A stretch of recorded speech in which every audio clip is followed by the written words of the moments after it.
ആദ്യമായിട്ടാണ് ഒരു on voice video ചെയ്തത്. ഇപ്പോൾ ടി വി വെച്ചാലോ അല്ലാന്നുണ്ടെങ്കിൽ പുറത്തോട്ട് നോക്കിയാലും കംപ്ലീറ്റ് വെള്ളം പൊങ്ങി വീടുകളെല്ലാം വെള്ളത്തിനടിയിലായതൊക്കെയാണ് കാണുന്നത്.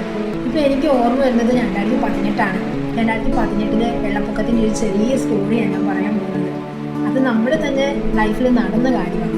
കാരണം അന്ന് വെള്ളം പൊങ്ങിയപ്പോൾ നമ്മുടെ വീട്ടിൽ എപ്പോഴും എല്ലാ മഴക്കാലത്തും വെള്ളം കയറും. കാരണം പരിസര പ്രദേശത്തെല്ലാം പാടങ്ങളാണ്. അപ്പോൾ ആ ഏരിയയിൽ എല്ലാ വർഷവും നമ്മൾ കാണുന്ന ടൈം തൊട്ട് നമ്മുടെ വീട്ടിൽ വെള്ളം കയറും. അപ്പോൾ അങ്ങനെ ആയിരിക്കും എന്ന് വിചാരിച്ചാൽ അന്നത്തെ 2018 ഞങ്ങളും കൂടെയുള്ള വീട്ടുകാരെല്ലാം വീട്ടിൽ തന്നെയാണ് തങ്ങിയത്. ആരും വേറെ എവിടെയും പോകാനൊന്നും നിന്നില്ല. അപ്പോൾ രാത്രി അപ്രതീക്ഷിതമായിട്ട് മഴ പൊട്ടി വെള്ളം വീട്ടിലേക്ക് ഇരച്ച് കയറുന്നത് മാത്രമേ ഓർമ്മയുള്ളൂ. അതൊരു രാത്രിയായിരുന്നു. കറണ്ടൊന്നുമില്ല, വീട്ടിൽ ഒരിടത്തും കറണ്ടില്ല. ഡോറ് തുറന്നത് മാത്രമേ ഓർമ്മയുള്ളൂ. വെള്ളം ഇരച്ച് കയറുമായിരുന്നു. എങ്ങോട്ട് പോകണമെന്നറിയില്ല, എന്ത് ചെയ്യണം എന്നറിയത്തില്ല. അങ്ങനത്തെ ഒരു സിറ്റുവേഷൻ ലൈഫിൽ ആദ്യമായിട്ടുണ്ടായത്. കാരണം റിലേറ്റീവ്സിൻ്റെ വീട്ടിൽ പോകാൻ ഒന്നും പറ്റാത്ത അവസ്ഥ. കാരണം എല്ലായിടവും ബ്ലോക്കായി. അപ്പോൾ പെട്ടെന്ന് രാത്രി എല്ലാവരെയും കൊണ്ടുപോകാൻ ഒരു ടിപ്പർ വന്നു. കാരണം അതിൽ കയറ്റി എല്ലാവരെയും ക്യാമ്പുകളിലേക്ക് കൊണ്ടുപോകാനായിരുന്നു അത് വന്നത്. ലൈഫിൽ ഇന്ന് വരെ ഞാൻ ടിപ്പറിൽ കയറിയിട്ടില്ല. ഞങ്ങൾ ആരും കയറിയിട്ടില്ല. അപ്പോൾ ആദ്യമായിട്ടാണ് അതിൽ കയറേണ്ടി വന്നത്. രാത്രിക്ക് ജായ്മാനം സ്ഥലം വിടുക എന്നൊക്കെ കേട്ടിട്ടുണ്ടല്ലോ, ആ ഒരു സംഭവമായിരുന്നു. അന്ന് ടിപ്പറിൽ കയറി ആവശ്യമുള്ള സാധനങ്ങൾ മാത്രം എടുത്താൽ മതി എന്ന് പറഞ്ഞു. ആവശ്യമുള്ള സാധനങ്ങളും ഡ്രസ്സുകളൊന്നും അധികം എടുക്കാൻ കൂടി പറ്റില്ല. കുറേ ഡ്രസ്സുകളൊക്കെ വെള്ളത്തിൽ കിടന്ന് തന്നെ പോയി.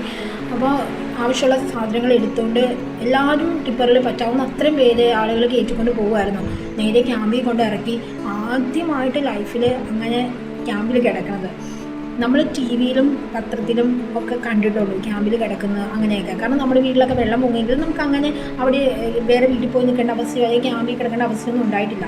അപ്പോൾ ടി വിയിലും പത്രത്തിലും ഒക്കെ കണ്ട കാര്യങ്ങൾ റിയലായിട്ട് ലൈഫിൽ നടക്കുമ്പോൾ അതൊരു പ്രത്യേക അനുഭവമാണെന്ന് നമുക്ക് പറയാമല്ലോ. അപ്പോൾ അതൊക്കെ ഇപ്പോൾ ഓർക്കുമ്പോൾ സത്യം പറഞ്ഞാൽ എന്താ ഇതൊക്കെ കാണുമ്പോൾ എനിക്ക് അതാണ് ഓർമ്മ വരുന്നത്.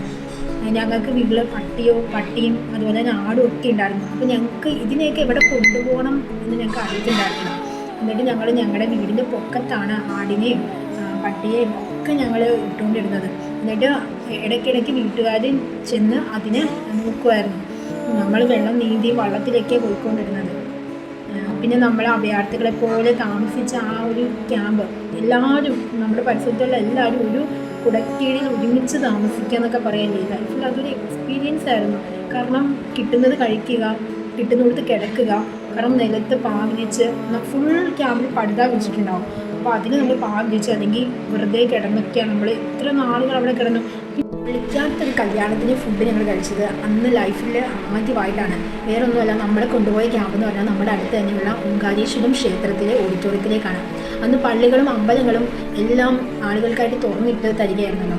അപ്പോൾ അങ്ങനെ അമ്പലത്തിലെ ഓഡിറ്റോറിയത്തിലെ ലൈഫിൽ ആദ്യമായിട്ട് താമസിച്ചത് ഞാൻ മാത്രമല്ല, എല്ലാവരും അന്ന് ആദ്യമായിട്ടാണ്. ഫുഡുകൾ ഓരോരുത്തർ കൊണ്ടുവരുന്ന ഫുഡുകളും വസ്ത്രങ്ങൾ, കാരണം ഡ്രസ്സില്ല, ഓരോരുത്തരും പുതിയ പുതിയ ഡ്രസ്സുകൾ ക്യാമ്പിലോട്ട് മേടിച്ചുകൊണ്ട് വരും. അതൊക്കെ ഞാൻ ഇട്ടിട്ടുണ്ട്. അത് മേടിക്കാൻ വേണ്ടി ഞാൻ പോയിട്ടുണ്ട്. ഒരു പൊതി ചോറിന് വേണ്ടി പോയിട്ടുണ്ട്. അതൊക്കെ ലൈഫ് ഓർക്കുമ്പോൾ നമുക്ക് സങ്കടം വരും. അതൊക്കെ ഓർക്കുമ്പോൾ നമുക്ക് ചുറ്റുമുള്ളവർ ഒരുമിച്ച് നമ്മൾ മിണ്ടാത്ത പലരുമായിട്ട് നമുക്ക് മിണ്ടാൻ വേണ്ടി പറ്റി. എല്ലാവരും ഒരുമിച്ച് കഴിക്കുന്നു, ഒരുമിച്ച് ഉറങ്ങുന്നു, ഒരുമിച്ച് ഇരിക്കുന്നു. ലൈഫിലൊരു പ്രത്യേക അനുഭവമാണ്.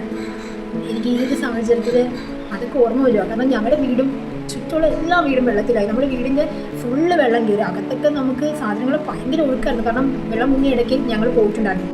ഞങ്ങൾ വെള്ളം നീന്തിയാണ് ഞങ്ങളുടെ വീട്ടിലോട്ട് പോയത്. കാരണം 1 കിലോമീറ്റർ ഞങ്ങൾക്ക് അവിടെ നിന്ന് നടക്കാൻ വേണ്ടി ഉണ്ടായിരുന്നു ഞങ്ങളുടെ വീട്ടിലോട്ട്. അപ്പോൾ ഞങ്ങൾ ഫ്രണ്ട്സൊക്കെ കൂടി വെള്ളം നീന്തിയ പോയത്. എല്ലാവരും പറഞ്ഞു പോകണ്ട. പക്ഷേ ഞങ്ങൾക്കത് എക്സ്പീരിയൻസ് ചെയ്യണമായിരുന്നു. ഞങ്ങൾക്ക് പോകണമായിരുന്നു. ഞങ്ങൾ സർട്ടിഫിക്കറ്റ് എടുക്കാനുണ്ട്, ഞങ്ങൾക്ക് അതിലെടുക്കാണ്ടെന്ന് പറഞ്ഞ് ഞങ്ങൾ വെള്ളം നീന്തി ഞങ്ങളുടെ വീട്ടിൽ പോയി. അന്ന് ഭയങ്കര ഒഴുക്കാണ്. നമ്മുടെ കാല് വരെ വെള്ളം ഒഴുകി പോകും. നമുക്ക് ഫീൽ ചെയ്യുമായിരുന്നു. കാരണം കവറുകളും ഉള്ള വേസ്റ്റുകളെല്ലാം ഒഴുകി പോവുക.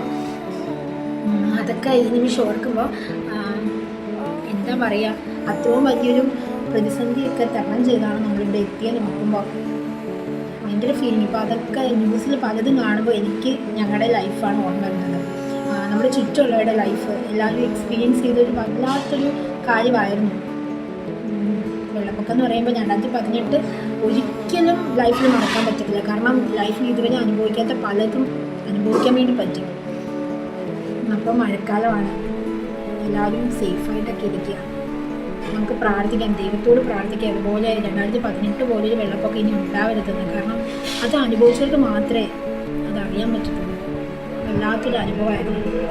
ഞാൻ കുറേ ഫോട്ടോ വന്ന് എൻ്റെ ഫോൺ മാത്രം ഓൺ ആയിട്ടുണ്ടായിരുന്നുള്ളൂ അന്ന്.